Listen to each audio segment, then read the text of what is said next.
27-year-old Naomi Elkins is behind bars for killing her two young daughters. At around 4:50 p.m. on Tuesday the 25th of June, authorities responded to a residence at 19 Shenandoah Drive in Lakewood, New Jersey on reports of a medical emergency. When first responders arrived, they entered the premises and found 1-year-old and a 3-year-old girl in cardiac arrest. Medics attempted life-saving measures on the girls, but despite their efforts, they were both pronounced dead at the scene. During the investigation, detectives determined that Naomi stabbed the 1-year-old daughter and then drowned both children in a bathtub. Officers found a serrated knife with a red handle in the sink and 2 bathtubs filled with water. Naomi was taken into custody without incident after admitting that she killed both her children. She said that she killed her 2 young daughters for religious purposes. She told investigators that she started having concerning thoughts on Monday the 24th of May, while her husband left for a business trip to Virginia. She said that she dropped her kids off at daycare and spent the night praying. She said she followed a similar routine the following day by taking her children to daycare. After picking them up, she told police that she believed that she needed to kill the children. She said that after stabbing her youngest child, she then drowned both her children. She said she counted to 50 multiple times to ensure she held them underwater for enough time. After drowning both daughters, she realized she had done something wrong and called emergency responders.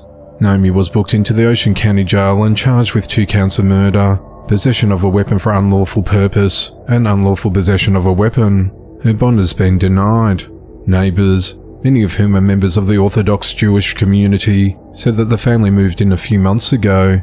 The investigation into the matter continues. A man is behind bars after his girlfriend's 6-year-old daughter died from being left in his hot car for several hours. At 5:17 p.m. on the 20th of May, 24-year-old Marquise Outing brought his girlfriend's daughter to the Southern Manatee Fire Rescue Station in Bradenton, Florida, and told paramedics that the girl was not breathing and possibly in cardiac arrest.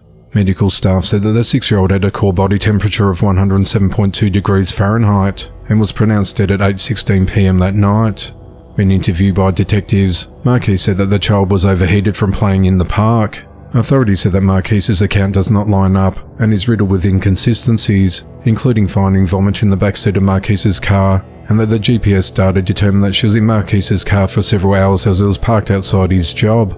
Deputies were also able to determine that Marquise had picked up the girl from school and drove to the parking lot at around 2:45 p.m. Investigators said he left her in the car with the windows rolled up when the temperature in the car rose to more than 115 degrees Fahrenheit.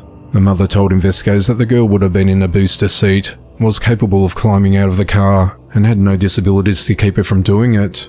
While an autopsy confirmed the child died from extreme heat, a toxicology report is still pending. On Tuesday the 25th of June, after weeks of investigating, Marquise was arrested and charged with aggravated manslaughter of a child. He's held at the Manatee County Jail without bond.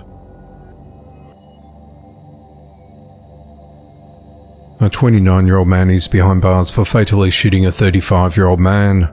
At around 2:15 a.m. on Wednesday the 26th of June, authorities responded to a shooting in the 1100 block of Cypress Street in Rocky Mount, North Carolina.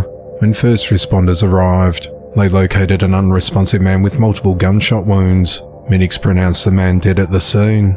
The victim was identified as 35-year-old Jeffrey Fenner.